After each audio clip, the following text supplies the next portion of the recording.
നമസ്കാരം. നവീൻ ബാബു കേസിൽ CBI അന്വേഷണം ആവശ്യപ്പെട്ടുകൊണ്ടുള്ള മഞ്ജുഷയുടെ ഹർജി ഒരു പുതിയ വഴിത്തിരിവിലാണ്.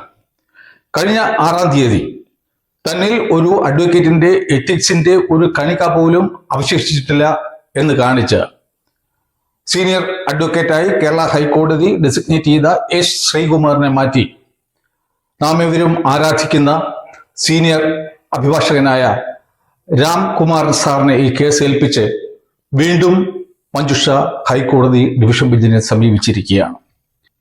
11-ാം തീയതിയാണ് ടു ബി സ്പോക്കൺ ടു എന്ന വിഭാഗത്തിനടിയിൽ ആ കേസ് വീണ്ടും ഹൈക്കോടതി മുമ്പാകെ എത്തിച്ചേർന്നത്. അറിയാൻ കഴിഞ്ഞിടത്തോളം ആ കേസിൽ വീണ്ടും കേസ് ഡയറി ഹാജരാക്കാൻ കോടതി ആവശ്യപ്പെട്ടു എന്നാണ് മനസ്സിലാക്കാൻ സാധിക്കുന്നത്. ടു ബി സ്പോക്കൺ ടു എന്ന് പറയുന്ന വിഭാഗം ഒരു കേസിൽ വാദം കഴിഞ്ഞതിന് ശേഷം അത് ഉത്തരവിനായി മാറ്റിവെച്ചതിന് ശേഷം എന്തെങ്കിലും ക്ലാരിഫിക്കേഷനോ കാര്യങ്ങളോ മറ്റോ ഉണ്ടെങ്കിൽ അത് കൂടി കേൾക്കുക എന്നുള്ളതാണ്.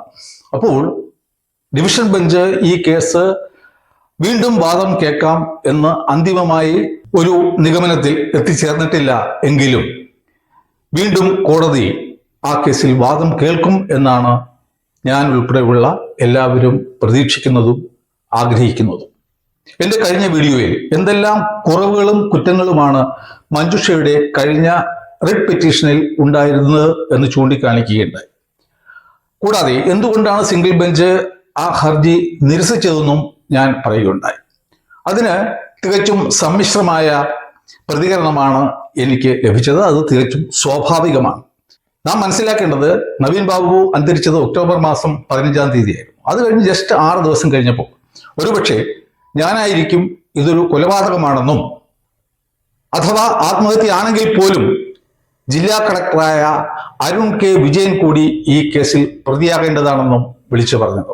കൂടുതൽ ഇതിനെപ്പറ്റി ആലോചിച്ചപ്പോൾ ഇത് എന്തുകൊണ്ട് ഒരു കൊലപാതകം ആയിക്കൂടാ എന്നുള്ള ഒരു വിഷയവും എൻ്റെ മനസ്സിൽ കൂടി കടന്നുപോയി.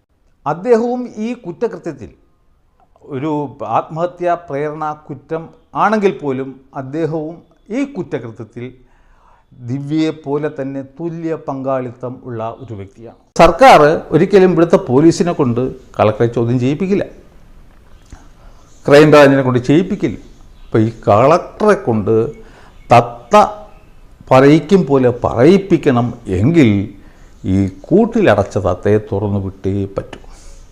അപ്പോൾ ഞാൻ ഇത്രയും പറയുന്ന ഈ കാര്യങ്ങൾ അടിയന്തരമായി നവീൻ ബാബുവിൻ്റെ ഭാര്യ അറിയണമെന്നും അത് ബന്ധപ്പെട്ട വക്കീലുമാരുമായിട്ട് ചർച്ച ചെയ്ത് ഹൈക്കോടതിയെ സമീപിച്ച് ഒരു CBI അന്വേഷണം ആവശ്യപ്പെടേണ്ടത് ഏറ്റവും അടിയന്തരമായ ഒരു കാര്യമാണെന്ന് മനസ്സിലാക്കി ഈ ഞാൻ പറഞ്ഞ കാര്യങ്ങളും കൂടി ആ പെറ്റീഷനിൽ ഉൾപ്പെടുത്തി ഒന്ന് നൽകുകയാണെങ്കിൽ ഈ കേസിൽ 100% CBI അന്വേഷണം ബഹുമാനപ്പെട്ട ഹൈക്കോടതി അനുവദിക്കും എന്നാണ് എൻ്റെ വിശ്വാസം.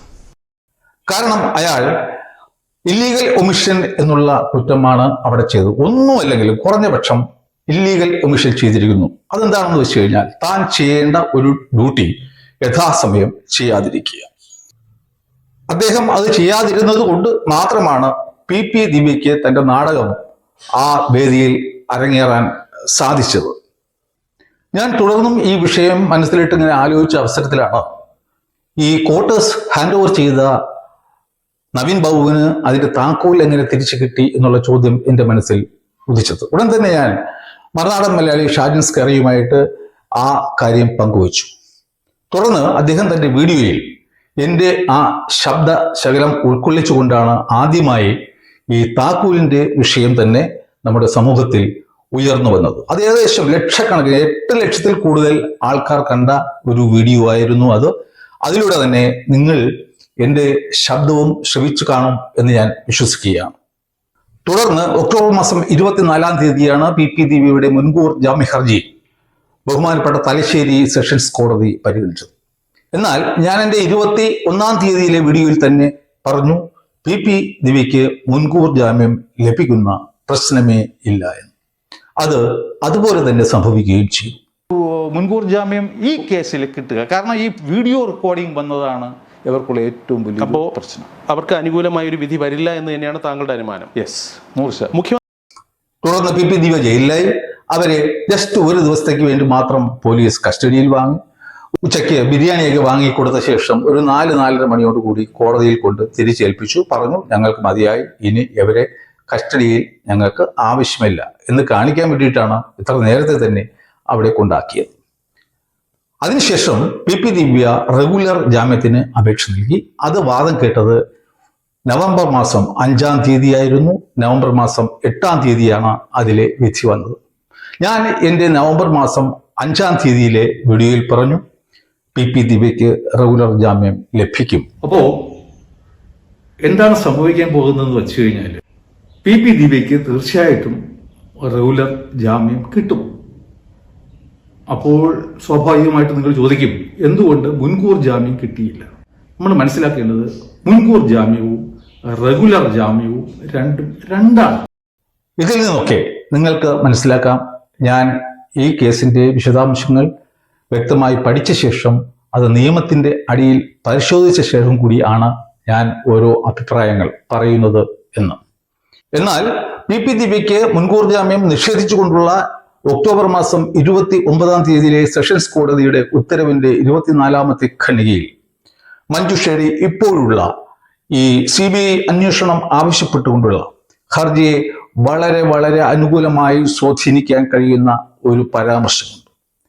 ഞാൻ അത് പലയിടത്തും എടുത്തു പറഞ്ഞുവെങ്കിലും ആരും തന്നെ, ഇവൻ ഇൻക്ലൂഡിംഗ് മഞ്ജുഷയുടെ അഭിഭാഷകർ പോലും അതിനെപ്പറ്റി പറയുന്നതോ പരാമർശങ്ങൾ നടത്തുന്നതോ ഞാൻ ഇതുവരെയും കണ്ടിട്ടില്ല. ആ ജഡ്ജിമെന്റിന്റെ 6-ാം ഖണ്ഡികയിൽ പി ദിവ്യ പറയുന്നത് എന്താണെന്ന് വെച്ച് കഴിഞ്ഞാൽ, ഒക്ടോബർ മാസം 9-ാം തീയതി വൈകുന്നേരം 4:30 മണിയോടുകൂടി പ്രശാന്തൻ തന്നെ സമീപിക്കുകയും അദ്ദേഹത്തിന്റെ പെട്രോൾ ബങ്കുമായി ബന്ധപ്പെട്ട NOC ലഭിക്കുകയും ചെയ്തു എന്നും അദ്ദേഹം 1 ലക്ഷം രൂപ കൈക്കൂലി കൊടുക്കേണ്ടതായി വന്നു എന്ന് അറിയിച്ചതായും ആണ്. ഉടൻ തന്നെ പി ദിവ്യ അദ്ദേഹത്തിനോട് പറഞ്ഞു, നിങ്ങൾ പരാതി കൊടുക്കണം. ശ്രദ്ധിക്കേണ്ടത്, എവിടെ പരാതി കൊടുക്കണം എന്ന് പറഞ്ഞിട്ടില്ല. ചീഫ് മിനിസ്റ്റർക്കാണോ വിജിലൻസിനാണോ എന്ന് എടുത്ത് പറഞ്ഞിട്ടില്ല. എന്നാൽ ആ ജഡ്ജിമെന്റിന്റെ 15-ാം ഖണ്ഡികയിൽ പി ദിവ്യയുടെ അഭിഭാഷകനായ ശിവൻ പറയുന്നത് എന്താണെന്ന് വെച്ച് കഴിഞ്ഞാൽ, ദിവ്യയ്ക്ക് ഈ ഇൻഫോർമേഷൻ ലഭിച്ച അവസരത്തിൽ തന്നെ അവർ പ്രശാന്തനോട് ചീഫ് മിനിസ്റ്റർക്ക് പരാതി കൊടുക്കാൻ ആവശ്യപ്പെട്ടു എന്നാണ്.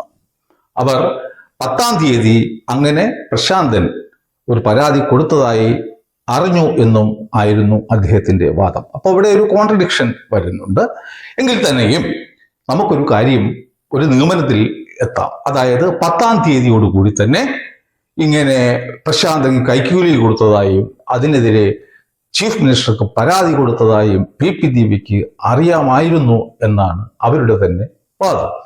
ഇനി നമുക്ക് ആ ജഡ്ജിമെന്റിന്റെ 24-ാമത്തെ ഖണ്ഡികയിലേക്ക് പോകാം. അവിടെ കോടതി തന്നെ ഈ ജില്ലാ കളക്ടറുടെ ഒരു മൊഴി റീപ്രൊഡ്യൂസ് ചെയ്യുന്നുണ്ട്.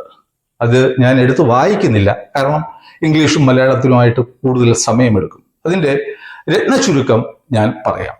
ഈ 10-ാം തീയതി തന്നെ കൈക്കൂലി കൊടുത്തതായിട്ടും പരാതി കൊടുത്തതായിട്ടും ഒക്കെ അറിഞ്ഞ ദിവ്യ 14-ാം തീയതി കളക്ടറേറ്റിൽ ഏതോ ഒരു പരിപാടിയുമായി ബന്ധപ്പെട്ട് വരികയും കളക്ടറുമായി കാണുകയും അവർ ഒരുമിച്ച് അനൗദ്യോഗിക ഒരു സംഭാഷണം നടത്തിയതായും കളക്ടറുടെ മൊഴിയിൽ പറയുന്നുണ്ട്. ആ വേളയിൽ ദിവ്യ പറയുന്നു, ഒരു പെട്രോൾ ബങ്കിന്റെ NOCയുമായി ബന്ധപ്പെട്ട ഫയൽ വളരെ കാലമായി ADM നവീൻ ബാബുവിന്റെ സെക്ഷനിൽ അനധികൃതമായി താമസിപ്പിച്ചു വരികയാണ്. അതിനെക്കുറിച്ച് എനിക്ക് തിരക്കേണ്ടതുണ്ട്. അപ്പോൾ സ്വാഭാവികമായിട്ടും ആരാണെങ്കിലും കളക്ടർ എന്ത് പറയും, ഓക്കെ മാഡം, ഏതാണ് അതിന്റെ നമ്പർ? ഇപ്പൊ തന്നെ അവിടെ നിന്ന് തന്നെ സെക്ഷൻ വിളിച്ചു വായിക്കാം, എന്താണ് ഈ കേസിന്റെ അവസ്ഥ, ഈ ഫയലിന്റെ അവസ്ഥ, എന്തുകൊണ്ടാണ് ഡിലേ ചെയ്യുന്നതൊക്കെ.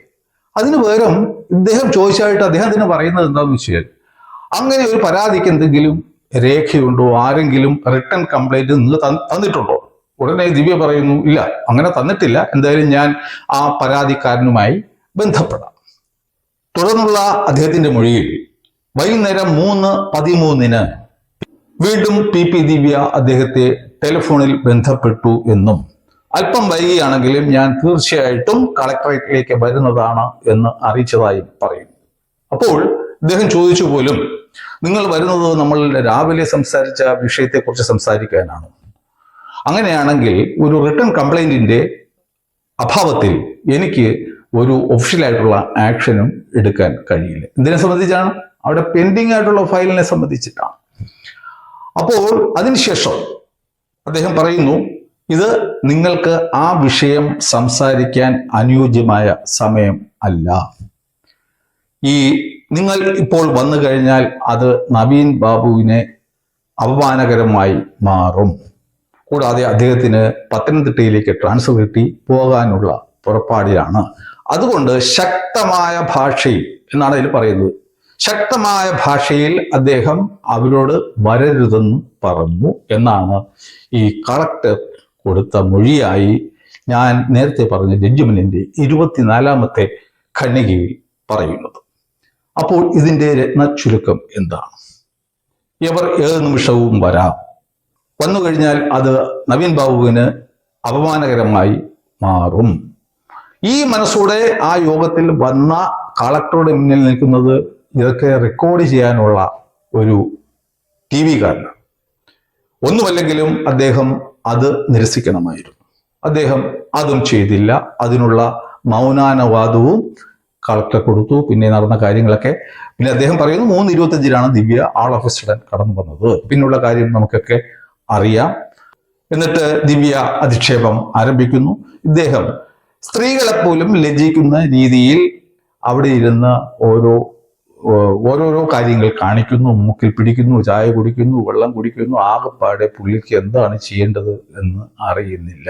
ആ ബോഡി ലാംഗ്വേജ് നോക്കിയാൽ മാത്രം മതി ഇതിനു പുറകിൽ ഒരു ഗൂഢാലോചന ഉണ്ടായിരുന്നു എന്നും അത് ഈ കളക്ടർ അരുൺ കെ വിജയന് അറിയാമായിരുന്നു എന്നും മനസ്സിലാക്കി.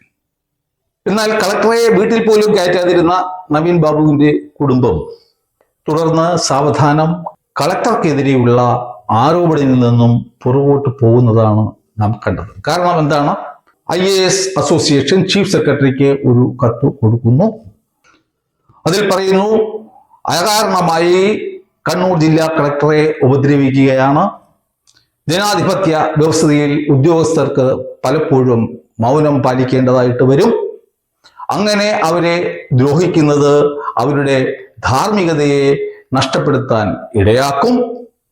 കൂടാതെ ഒരു ജില്ലാ പ്രസിഡന്റിനെ തടയുന്നതിൽ IAS ആയിട്ടുള്ള കളക്ടർക്ക് പരിമിതി ഉണ്ട്. അതുകൊണ്ട് പോലീസും പിന്നെ ആ വഴിക്ക് അന്വേഷണം നടത്തിയതേ ഇല്ല എന്നുള്ളതാണ് യഥാർത്ഥ വസ്തുത. അതിനുപരി മഞ്ജുഷ, അവർക്ക് 2 കുട്ടികളാണ്. ഇനി അവരുടെ കാര്യങ്ങളൊക്കെ നോക്കണം. ഈ IAS ലോബിയുടെ താഴെ ആയിരിക്കണം ഇനി അവർക്കുള്ള സർവീസ് വർഷങ്ങൾ കഴിച്ച് കൂട്ടേണ്ടത്. അതുകൊണ്ടൊക്കെ ആയിരിക്കാം ഒരുപക്ഷെ അവർ ഈ ആരോപണത്തിൽ നിന്നും പിന്മാറിയത്. അതിൽ ഞാൻ അവരെ കുറ്റം പറയുന്നില്ല. എന്നാൽ എൻ്റെ പ്രതീക്ഷ, നവീൻ ബാബുവിൻ്റെ അനുജൻ ഒരു വക്കീലാണ്. കൂടാതെ ചാനൽ ചർച്ചയിലൊക്കെ പങ്കെടുക്കുന്ന ഒരു Rajeev P Nair, subject to correction, ഇന്നവരൊക്കെ കൂടെ ഉള്ളപ്പോൾ തീർച്ചയായിട്ടും മഞ്ജുഷയ്ക്ക് പേടിക്കേണ്ടി വരില്ല. അവരുമായിട്ട് ബന്ധപ്പെട്ടുള്ള കേസുകളൊക്കെ നല്ല രീതിയിൽ തന്നെ ഹൈക്കോടതിയിലും മറ്റും നടക്കും എന്നാണ് ഞാൻ പ്രതീക്ഷിച്ചത്. പക്ഷേ ആ പ്രതീക്ഷ വിഫലമായി പോയി എന്നാണ് ഹൈക്കോടതിയിൽ നടന്ന നാടകങ്ങളിൽ നിന്നും ഞാൻ മനസ്സിലാക്കുന്നത്. എന്തുകൊണ്ടാണ് സീനിയർ അഡ്വക്കേറ്റ് റാൽഫ് സാറിനെ മാറ്റിയത് എന്ന് ഇതുവരെ നവീൻ ബാബുവിന്റെ കുടുംബം പറയുന്നില്ല. ഒരുപക്ഷെ അദ്ദേഹം സ്വമേധയാ പിന്മാറിയതായിരിക്കാം, എന്തെങ്കിലും അദ്ദേഹത്തിന്റെ വ്യക്തിപരമായ കാരണങ്ങളാൽ. അതല്ല എങ്കിൽ അദ്ദേഹത്തിൽ നിന്നും ഈ കേസ് ആരുടെയോ പ്രേരണപ്രകാരം മാറ്റിച്ചു എന്ന് മാത്രമേ എനിക്ക് മനസ്സിലാക്കാൻ സാധിക്കൂ. ഈ 2 കാരണങ്ങളിൽ ഒരു കാരണം ആയിരിക്കും. എന്താണ് യഥാർത്ഥ കാരണം എന്ന് നവീൻ ബാബുവിന്റെ കുടുംബവും ഇതുവരെ പറഞ്ഞു കേട്ടിട്ടില്ല. എന്താണ് യഥാർത്ഥത്തിൽ മഞ്ജുഷയുടെ പരാതിയിൽ ഉണ്ടായിരുന്നത്? അതിനെ എങ്ങനെയാണ് ഈ പ്രോസിക്യൂഷൻ എതിർത്തത്? സിംഗിൾ ബെഞ്ചിന്റെ നിരീക്ഷണങ്ങൾ എന്തായിരുന്നു? എന്തുകൊണ്ടാണ് ഈ കേസ് തള്ളിയത് എന്നൊന്നും ഒരു യൂട്യൂബർമാരോ ഒരു ചാനലോ ഇതുവരെ നിങ്ങളെ ആരെയും അറിയിച്ചിട്ടില്ല എന്നും അത് ആദ്യമായിട്ട് അറിയിച്ചത് ഞാനാണെന്നും ഇവിടെ ഞാനൊരു അവകാശവാദം തന്നെ ഉന്നയിക്കുകയാണ്. കാരണം ഞാൻ ഈ കേസ് നിരന്തരമായി പഠിച്ചു വരികയാണ്. അതിൽ ഞാൻ കണ്ടെത്തുന്ന വിവരങ്ങൾ ജനങ്ങളെ അറിയിക്കണം എന്നുള്ളത് മാത്രമാണ് എൻ്റെ ആഗ്രഹം. ഞാൻ കോടതിയുടെ മുന്നിലുള്ള കാര്യങ്ങൾ വസ്തുനിഷ്ഠമായി പറഞ്ഞു എന്ന് മാത്രമേ ഉള്ളൂ. മഞ്ജുഷയ്ക്കും കുടുംബത്തിനും നീതി ലഭിക്കണമെന്നും അങ്ങനെ നീതി ലഭിച്ചു എന്ന് ജനങ്ങൾ വിശ്വസിക്കണം എന്നും അവരുടെ കേസ് നല്ല രീതിയിൽ തന്നെ ഭാവിയിലും നടക്കണം എന്നും അവർക്ക് തുടർന്ന് അനാവശ്യമായ സാമ്പത്തിക നഷ്ടങ്ങൾ ഉണ്ടാകാൻ പാടില്ല എന്നും ആഗ്രഹിച്ചിട്ടാണ് ഞാൻ കഴിഞ്ഞ വീഡിയോയിൽ അങ്ങനെ ഒരു ഉപദേശം നൽകിയത്.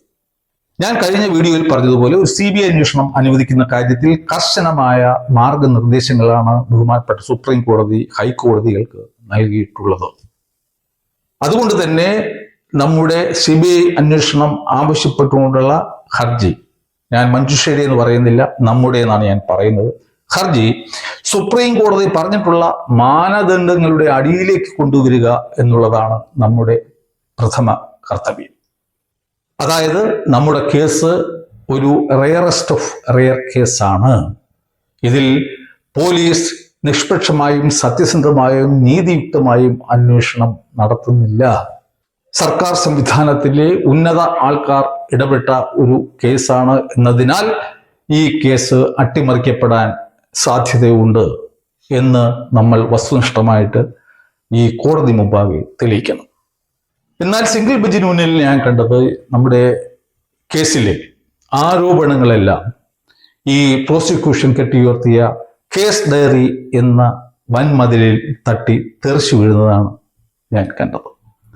നാം ചെയ്യേണ്ടത് ആ കേസ് ഡയറി എന്ന വൻമതിലിനെ ഇടിച്ച് തകർക്കുന്ന ആരോപണങ്ങളായിരിക്കണം ഇത്തരം കേസുകളിൽ നാം അവലംബിക്കേണ്ടത്. സുപ്രീം കോടതി പുറപ്പെടുവിച്ചിട്ടുള്ള മാനദണ്ഡങ്ങളിൽ പ്രധാനപ്പെട്ട ഒന്ന്, ഒരു കേസിൽ ഉന്നത സർക്കാർ ഉദ്യോഗസ്ഥർ ഇടപെട്ടിട്ടുണ്ട് എങ്കിൽ ആ കേസ് CBIക്ക് കൈമാറാവുന്നതാണ്. അതുകൊണ്ട് തന്നെ ഇവിടെ ഈ ഡിവിഷൻ ബെഞ്ചിന് മുന്നിൽ ബഹുമാനപ്പെട്ട രാംകുമാർ സാർ ഉന്നയിക്കേണ്ട ഏറ്റവും അടിയന്തിരമായ ഒരു വാദം എന്ന് പറയുന്നത്, ഈ ഡിസ്ട്രിക്ട് കളക്ടർ ഈ കേസിൽ പ്രതിയാകേണ്ട ആളാണ്. അദ്ദേഹം ഒരു ഉന്നത സർക്കാർ ഉദ്യോഗസ്ഥൻ ആയതുകൊണ്ടും അദ്ദേഹത്തെ സംരക്ഷിക്കുന്ന IAS അസോസിയേഷനിലെ എല്ലാ അംഗങ്ങളും അത്യുന്നതങ്ങളിൽ ഉള്ള സർക്കാർ ഉദ്യോഗസ്ഥർ ആണെന്നും അവർ ഈ കേസിനെ തെറ്റായ ദിശയിൽ കൊണ്ടുപോകുന്നത് കൊണ്ടാണ് അയാളെ ഈ കേസിൽ പ്രതി ആക്കാത്തതെന്നും നാം ശക്തിയുക്തം വാദിക്കണം. കാരണം ഞാൻ നേരത്തെ പറഞ്ഞ തലശ്ശേരി സെഷൻസ് കോടതിയിലെ ആ ജഡ്ജ്മെന്റിന്റെ 24ാമത്തെ ഖണ്ഡിക ബഹുമാനപ്പെട്ട ഡിവിഷൻ ബെഞ്ചിനെ വായിച്ച് കേൾപ്പിക്കണം. ഒരു ഭാഗ്യം ഉള്ളത്, മഞ്ജുഷ ആൾറെഡി തന്നെ ആ ഹർജിയിൽ എക്സിബിറ്റ് P3 ആയി ഈ ദിവ്യയ്ക്ക് മുൻകൂർ ജാമ്യം നിഷേധിച്ചുകൊണ്ടുള്ള ഉത്തരവ് പ്രൊഡ്യൂസ് ചെയ്തിട്ടുണ്ട്. അതുകൊണ്ട് തന്നെ അതെടുത്തു വച്ചിട്ട് ഈ ഖണ്ഡിക 24 വായിച്ച് കേൾപ്പിക്കണം. എന്തുകൊണ്ടാണ് ഈ അരുൺ K. വിജയനെ ഈ അന്വേഷണ ഉദ്യോഗസ്ഥർ പ്രതിയാക്കാത്തത് എന്ന് ഉറക്കെ ചോദിക്കണം. ഞാൻ പറയുന്നു, അങ്ങനെ ചോദിച്ചാൽ പ്രോസിക്യൂഷന് വാ മൂടിക്കെട്ടി അവിടെ നിൽക്കാനേ പറ്റൂ. ഒരു വിധത്തിലും ഉള്ള മറുപടി പറയാൻ സാധിക്കില്ല. കാരണം സെഷൻസ് കോടതി ജഡ്ജാണ് പറഞ്ഞിരിക്കുന്നത്. ജഡ്ജ്മെന്റിൽ ഇദ്ദേഹത്തിന് ഇതറിയാമായിരുന്നു.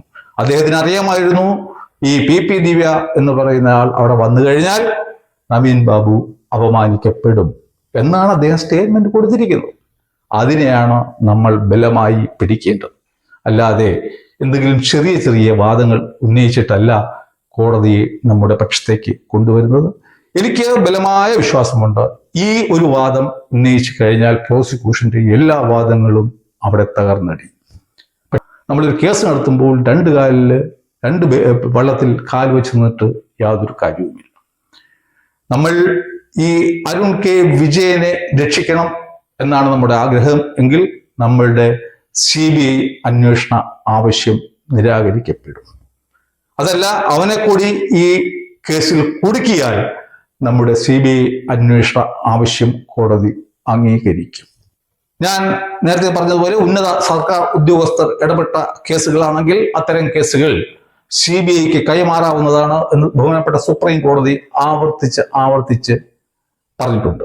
അതിൽ ചില കേസുകളാണ് Rubabbuddin versus state of Gujarat, KB Rajendran versus CBCID, Shankar Bose versus state of West Bengal എന്നിവ. അതിലെ വിധിന്യായങ്ങൾ നമുക്ക് ബഹുമാനപ്പെട്ട ഡിവിഷൻ ബെഞ്ചിന് മുന്നാകെ ഹാജരാക്കാവുന്നതാണ്.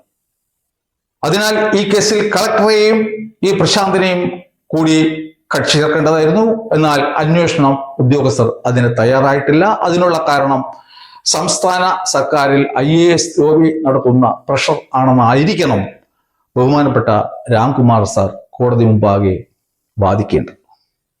നീതി ലഭിക്കുന്നു എന്ന് നവീൻ ബാബുവിന്റെ കുടുംബത്തിന് മാത്രമല്ല ഈ സമൂഹത്തിനും ബോധ്യമാവേണ്ടതുണ്ട്. ഈ സമൂഹം ഇപ്പോൾ ആശങ്കാകുലരാണ്.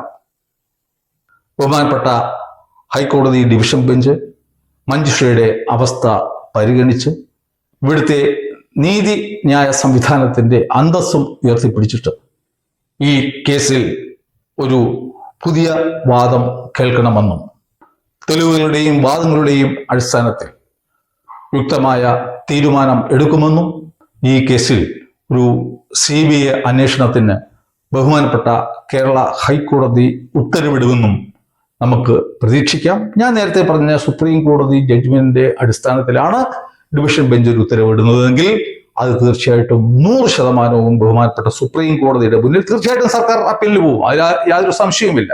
പെരിയയിലെ കേസ് നമുക്കറിയാം. അതുകൊണ്ട് തീർച്ചയായിട്ടും സർക്കാർ ഇവൻ അപ്പീലിൽ പോയാലും അവിടെ ഒരു SLP ഫയൽ ചെയ്തിട്ട് അവിടെ ഒരു പ്രിലിമിനറി വാദം നടത്തേണ്ടി വരും. ആ അവസരത്തിൽ തന്നെ സുപ്രീം കോടതി ആ കേസ് തള്ളിക്കളയുകയാണെന്നുണ്ടെങ്കിൽ ഈ നമ്മുടെ മഞ്ജുഷയ്ക്ക് കൂടുതൽ പൈസ ഒന്നും ചിലവാകാതെ തന്നെ ഈ കേസിൽ ഒരു CBI അന്വേഷണം ലഭിക്കുന്നതായിരിക്കും എന്നാണ് എനിക്ക് നിങ്ങളോട് പറയാനുള്ളത്. അതുകൊണ്ട് എൻ്റെ അഭ്യർത്ഥന, ഈ ഒരു വീഡിയോ ദയവ് ചെയ്തിട്ട് നിങ്ങൾ മഞ്ജുഷയെയും അവരുടെ ബന്ധുക്കളെയും കൂടാതെ ഹൈക്കോടതിയിൽ പ്രാക്ടീസ് ചെയ്യുന്ന വക്കീലന്മാരൊക്കെ ഒരുപാട് പേര് കാണും, അവർ തന്നെ ഇനിഷ്യേറ്റീവ് എടുത്ത് ഇത് രാംകുമാർ സാറിൻ്റെ ജൂനിയേഴ്സിൻ്റെ ശ്രദ്ധയിൽ പെടുത്തണം എന്ന് താഴ്മയായി അഭ്യർത്ഥിക്കുന്നു. നന്ദി, നമസ്കാരം.